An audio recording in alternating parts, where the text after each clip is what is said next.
Vous avez pu voir derrière moi la cathédrale de Cologne. Qui dit Cologne dit Gamescom, mais on n'est pas là pour parler de ça puisqu'on a vu en amont de la Gamescom un jeu très attendu, un remake d'un jeu culte parmi les jeux cultes, un jeu d'Hideo Kojima. Et oui, c'est le remake de Metal Gear Solid 3 Snake Eater. C'est parti. D'abord, on va faire un petit point sur Metal Gear Solid 3 Snake Eater. C'est un jeu qui sort en 2004 et on va pas se mentir, il y a un avant et un après. C'est un préquel des deux premiers jeux. Et puis on a eu plein d'autres versions. Il y a eu Subsistance, il y a eu la HD Collection, il y a eu Snake Eater 3D sur 3DS. Et là, on est genre 10 ans après la dernière version sortie officiellement. Et on a le droit à un remake complet, que ce soit au niveau du visuel, mais aussi au niveau du gameplay. Mais on va revenir là-dessus car il y a du bon et du moins bon. Bon, il est temps de récapituler un peu l'histoire, ou tout du moins le pitch de départ de Metal Gear Solid 3. On est en plein dans la guerre froide. En 62, on a eu la crise des missiles de Cuba. C'est un peu à couteau tiré entre les États-Unis et l'Union soviétique. Et dans ce cadre-là, 2 ans plus tard, on envoie un agent de la CIA, Jack, qu'on connaît aussi sous le nom de Naked Snake, et il est envoyé donc à la frontière entre le Pakistan et l'URSS pour sauver les miches d'un dénommé Nikolai Sokolov. Comme on le sait avec Hideo Kojima, rien ne va se passer comme prévu. Disons qu'il y a de la petite trahison dans l'air, il y a des retournements de veste sur retournements de veste, des personnages charismatiques, et clairement ce cadre de la guerre froide change pas mal de choses. On avait quand même quelque chose de très science-fiction, techno-futuriste avec le 1 et le 2. Là, on part sur quelque chose de beaucoup plus terre-à-terre. Et ça tombe bien puisque là, on n'est plus dans des espèces de complexes énormes, militaro-industriels. Non, on est au milieu de la jungle. Et c'est une des grandes forces du jeu de l'époque. Et ça risque d'être une des grandes forces aussi du jeu version 2024. Il est temps d'aborder la vraie plus-value de ce remake, donc qui s'appelle, pour rappel, Metal Gear Solid Delta Snake Eater. J'ai réussi à le dire sans cafouiller, et oui, c'est un exploit. C'est les visuels.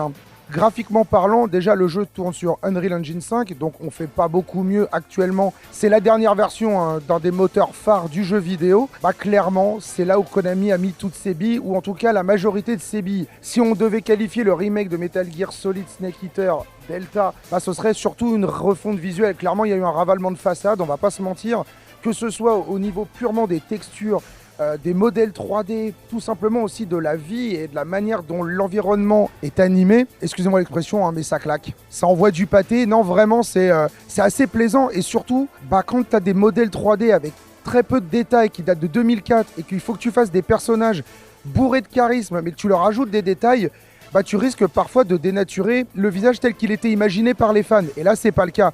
Naked Snake, donc, le héros amené à devenir Big Boss, et là vraiment il a un charisme de dingue, et c'est pareil pour The Boss, Volgin, l'escouade Cobra, etc. Vraiment, même Sokolov, qui ressemble presque au professeur Tournesol dans Tintin, en fait il est attachant, etc. Et vraiment c'est une des forces du jeu. Seul point noir d'un point de vue visuel, c'est les animations. Ça s'explique aussi par le choix de gameplay, et je vais y revenir juste après, mais vous comprendrez où je veux en venir. Mais clairement, les animations sont encore un peu rigides. Naked Snake, mais aussi tous les autres personnages qu'on peut voir, principalement en jeu, je parle pas des cinématiques, attention, et ils sont un peu rigides, il y a un petit côté robotique, mais ça s'explique par un gameplay qui se veut à l'ancienne. Mais j'ai pas parlé du vrai point fort du jeu d'un point de vue visuel, c'est les cinématiques. Vous les avez déjà vus, tous ceux qui sont fans de MGS ont vu les 2 premiers trailers qui ont été diffusés par Konami. Clairement, on est sur un petit long métrage d'animation. Et quand je dis petit, c'est entre guillemets, parce qu'en gros, on est sur un long métrage de 6 heures. Puisque dans un jeu de Kojima, on regarde autant qu'on joue, on va pas se mentir. C'est la force du jeu, mais aussi sa principale faiblesse. Ils ont été tellement loin dans le détail qu'ils se sont vantés, et pour le coup c'est vrai, qu'on arrive à séparer dans l'œil l'iris de la rétine. Et ça, c'est assez fou, et elles réagissent différemment. Alors vous allez me dire, oui, c'est du précalculé, etc. Mais ça montre à quel point ils cherchent à être respectueux des personnages, de l'histoire. Et donc, en fait, ils essayent de faire passer énormément d'émotions par des expressions faciales, des expressions, des simples regards, etc. Ça, j'ai vraiment apprécié. Et encore une fois, ça touche au visuel. Et là, on va rentrer dans une autre partie d'un jeu vidéo. Il y a vidéo, mais il y a aussi jeu. Et le bas blesse, c'est quand on arrive dans le ludique. C'est-à-dire quand on commence à prendre la manette en main et qu'on fait quelque chose. On a pu découvrir les 90 premières minutes donc, de MGS Delta Snake Eater. On va pas se mentir, sur 90 minutes, vous jouez 20 minutes. Et c'est du Kojima, hein, de l'exposition en veux-tu en voilà, de l'exposition d'exposition. Moi j'adore, mais clairement ça va pas forcément plaire à tout le monde et peut-être pas aux nouvelles générations de joueurs. Donc va falloir s'accrocher au début. Mais au-delà de ça, ils cherchent tellement à être respectueux de l'œuvre d'Hideo Kojima, ce qui est très bien, hein, j'en suis le premier avis, qu'ils osent pas trop toucher au gameplay. C'est un problème puisque le jeu date de 2004. Subsistance est sorti en 2005-2006 si ma mémoire est bonne. Il y a eu quelques ajustements avec la version 3DS quelques années plus tard. Mais le gameplay il accuse le poids des années. On a la possibilité de garder le style classique, donc ancien, ou alors de passer sur ce qu'ils appellent le nouveau style. Et là, c'est pas mal quand même. Il y a quelques améliorations qui sont notables. Vous allez pouvoir marcher accroupi. Je sais que tous les fans de MGS en rêvaient. Dans MGS 3, ce sera possible. Et vous allez pouvoir viser, caméra à l'épaule, sans passer par la première personne. C'est-à-dire, c'est fini de mitrailler à la AK, à la hanche, au hasard. Et vraiment, ça permet d'améliorer toutes les séquences d'infiltration, les séquences de combat. Le problème, c'est que, encore une fois, les animations sont rigides. Snake est un peu plus véloce qu'avant, mais on n'est clairement pas au niveau d'un gameplay à la Phantom Pain, donc Metal Gear Solid 5 sorti en 2015, donc il y a déjà 9 ans. Et c'est un peu le problème principal du jeu, c'est-à-dire qu'il souffre de la comparaison avec MGS4, qui n'était pas un modèle du genre en termes de gameplay, même si moi j'ai adoré le jeu, attention. Et puis il y a autre chose. À l'origine, MGS3 était pensé pour être un monde ouvert, ou tout du moins des grandes zones. C'était le rêve de Kojima. La PS2 ne pouvait pas le supporter. Du coup, il a réduit les zones. Et ça se sent. Le problème, c'est que dans MGS5, tu es dans un open world assez gigantesque. Et il a réussi à proposer une expérience ludique basée justement sur la liberté d'accéder à telle zone et de en fait traverser la zone un peu comme bon te semble. Là, c'est pas le cas, vu que les zones sont ridiculement petites. Toutes les mécaniques de craft, de survie, de blessures, parce que vous pouvez soigner Snake, vous pouvez tuer des animaux pour manger. Oui, les mécaniques sont là, mais elles servent à quoi finalement? Peau de chagrin. Puisque finalement, t'as pas assez d'espace pour pouvoir en fait les utiliser à bon escient. C'était déjà un problème du jeu d'origine. Et moi, quand je me dis que j'ai fait le Tomb Raider de Crystal Dynamics, que j'ai goûté au début d'un jeu comme Metal Gear Solid, je me dis que c'est un vrai problème, quoi. Puisque aujourd'hui, on a goûté à des mondes ouverts, notamment en infiltration, qui proposaient des choses qui sont bien plus avancées, ludiquement parlant, j'entends. Et en 2024, ça pose problème. On ne connaît pas la date de sortie du jeu, mais clairement, ils cherchent à être tellement respectueux de l'œuvre de Kojima qu'ils ne veulent pas bouger une virgule du gameplay. Ils ont fait une modernisation qui est louable, qui va rendre le jeu plus sympathique, mais il y a un couac, c'est que vraiment, les gens qui sont habitués au gameplay beaucoup plus moderne risquent d'être quand même déçus, surtout s'ils n'ont pas fait le jeu d'origine, parce qu'ils n'auront pas la nostalgie pour gommer, on va dire, justement ces errements de gameplay qui ne sont pas des errements, c'est trop old school pour un remake qui voulait une redécouverte du jeu. Voilà, moi je rêvais de redécouvrir le jeu, pas juste que ce soit plus beau. Vous allez m'excuser le jeu de mots, mais à l'Est, rien de nouveau niveau contenu sur Metal Gear Solid Delta Snake Eater.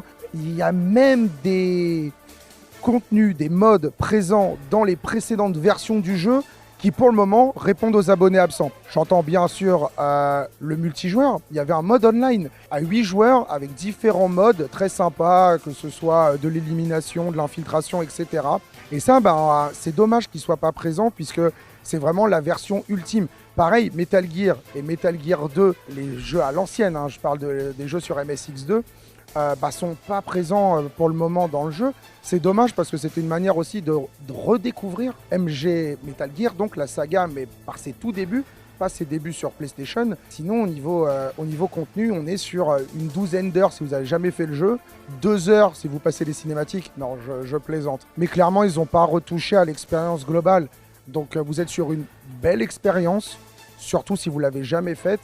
Mais clairement, si vous rêviez finesse du gameplay de Phantom Pain appliqué avec un scénario justement de MGS3, ce sera pas pour 2024, 2025, 2026, on n'a pas la date de sortie, mais clairement ce sera pas avec ce remake. Peut-être que si Konami ose faire un épisode canonique sans Hideo Kojima, mais disons que ça risque de grincer. Il y a des studios qui s'en sortent très bien. La Bloober Team, pour parler que d'eux, le remake de Silent Hill 2, tout le monde grinçait des dents, c'est sympa. Il y a toujours moyen de revisiter l'ancien ou de prendre de l'ancien et faire du neuf avec. Malheureusement, là, visuellement, c'est nouveau, mais d'un point de vue ludique, c'est à l'ancienne. Moi, j'aime, mais je suis quand même un peu déçu. Hideo Kojima manque parfois pour justement apporter cette petite touche de folie, mais toucher à l'œuvre culte d'un maître tout aussi légendaire, Konami n'a pas pris de risque, je les comprends. Konami a qualifié son projet de remake d'expérience originale, évoluée, plus immersive que jamais. Bah c'est ça, c'est plus immersif, c'est plus beau, il y a une super bande son, les voix ont été refaites, etc. Mais c'est le gameplay à l'ancienne. Moi j'ai quand même hâte de découvrir la suite, même si je connais déjà l'histoire, ne serait-ce que pour profiter de cinématiques de dingue.